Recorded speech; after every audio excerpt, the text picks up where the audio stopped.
नमस्कार, मी Preeti Asgaonkar, consultant psychologist Kokilaben Dhirubhai Ambani hospital, Navi Mumbai. आज आपण भेटत आहोत PTSD याबद्दल बोलायला. PTSD म्हणजेच पोस्ट ट्रॉमॅटिक स्ट्रेस डिसऑर्डर किंवा आघातानंतरच्या काळातील होणारा त्रास. ओके? तर ह्याची आपण पहिलं लक्षणं जाणून घेऊया. ह्याची लक्षणं सुरुवात होतात ती म्हणजे खूप मोठा आघात आपल्या आयुष्यात जेव्हा घडतो किंवा एखाद्या खूप मोठ्या आघाताला आपण जेव्हा सामोरं जातो त्याच्यानंतर ही सगळी लक्षणं आपल्याला दिसून येतात. तर ही लक्षणं कोणती आहेत? तर एक आहे अलिप्तता, की आपण एकंदरीत आपल्या आजूबाजूच्या लोकांपासून, जवळच्या माणसांपासून अलिप्त राहायला बघतो किंवा अलोफनेस ज्याला आपण म्हणतो. ठीक? दुसरं आहे फ्लॅशबॅक्स. फ्लॅशबॅक्स म्हणजेच की जो काही आघात घडला आहे त्या आघाताबद्दल, त्या आघाताच्या ठिकाणी, त्या ठिकाणाबद्दल आपल्याला सातत्याने काही दृश्य डोळ्यासमोर येत राहतात.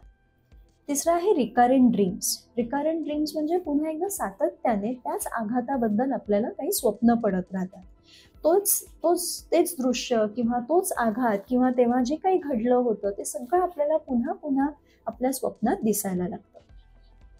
ही 3 लक्षणांव्यतिरिक्त अजून दुसरी लक्षणं म्हणजे हायपर व्हिजिलंट किंवा अतिदक्षता किंवा सगळ्या गोष्टीमध्ये आपण खूप जास्त लक्ष देतो किंवा खूप जास्त आपण व्हिजिलंट असतो.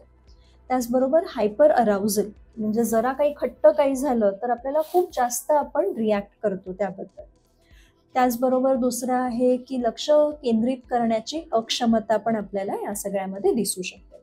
आणि ही सगळी PTSDची लक्षणं आहेत. पण PTSD बरोबरच दुसरी काही आपल्याला फिजिकल रिस्पॉन्सेस पण दिसून येतात, ज्याला आपण कोमॉर्बिड पण म्हणू शकतो. ती म्हणजे आहेत काही हृदयविकारासंबंधित काही आपल्याला लक्षणं दिसू शकतात किंवा काही रेस्पिरेटरी डिसऑर्डर्स संदर्भात आपल्याला काही लक्षणं दिसू शकतात.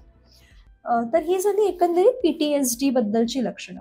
पण आज आपण विशेषतः बोलणार आहोत की हा PTSD जो प्रकार आहे किंवा आघातानंतरचा जो तणाव आपण म्हणतो, तो तणाव मिलिटरी पर्सनल्स किंवा सैन्य दलातील लोकांमध्ये कसा दिसतो.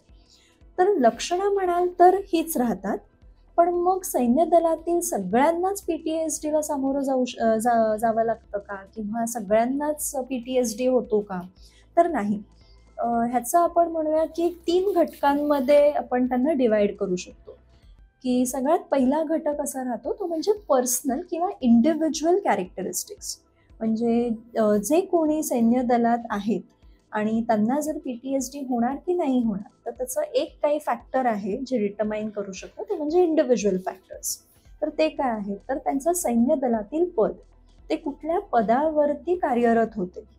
त्याचबरोबर त्यांची फॅमिली हिस्ट्री, त्यांच्या फॅमिलीमध्ये काही सायकॅट्रिक किंवा मनोविकार जे आपण म्हणतो तसे काही डिसऑर्डर्स फॅमिलीमध्ये ऑलरेडी आहेत का. त्याचबरोबर त्यांचं सोशो इकॉनॉमिक स्टेटस म्हणजेच त्यांचं सामाजिक आणि आर्थिक स्तर काय आहे, तर हे एक आपण लक्षात घेतो. तर हे प्रायमरीली त्यांचे इंडिव्हिज्युअल फॅक्टर्स झाले जे ठरवू शकतात की PTSD एखाद्या सैन्य दलातील जवान किंवा ऑफिसरला होऊ शकतो की नाही. त्याचबरोबर आहे त्या आघाताचे वैशिष्ट्य किंवा कॅरेक्टरिस्टिक्स ऑफ द ट्रॉमा ज्याला आपण म्हणतो. म्हणजेच तो ट्रॉमा किती काळासाठी होता किंवा तो आघात किती काळासाठी होता. त्या आघातासंदर्भात किंवा त्या आघातासंबंधित काही मृत्यू होतो का एखाद्या व्यक्तीचा त्या आघातामध्ये, आणि तो मृत्यू आपण पाहिला आहे का. आणि त्याचबरोबर आहे की त्या आघातामध्ये त्या आघाताच्या संदर्भात किंवा त्या आघातामध्ये काही फिजिकल हानी झालेली आहे का, काही शारीरिक हानी झाली आहे का. तर हे असे काही आघाताबद्दलचे जे कॅरेक्टरिस्टिक्स आहेत ते ठरवतील की PTSD होईल की नाही. आणि त्याचबरोबर आघातानंतरचा जो सोशल सपोर्ट आहे तो त्या सैन्य दलातील ऑफिसरला किंवा जवानला कसा मिळतो. म्हणजे आघातानंतर जेव्हा हा जवान किंवा हे जवान किंवा ऑफिसर जेव्हा घरी जातील तेव्हा घरी त्यांना कशी काळजी घेतली जाते त्यांची, त्यांना कसा सोशल सपोर्ट मिळतो किंवा त्यांना मेडिकल हेल्प कशी मिळते, तेही ठरवेल हे PTSDची लक्षणं प्रामुख्याने दिसत आहेत किंवा नाही दिसत आहेत. त्यामुळे जरी ही लक्षणं आपल्याला दिसत असली, मग ती सैन्य दलातील असतील किंवा इतर वेळी असेल, तरी पुन्हा एकदा आपल्याला आपल्या जवळच्या सायकॅट्रिस्ट किंवा सायकॉलॉजिस्टकडे नक्कीच जाऊन भेट द्यायला हवी. थँक्यू.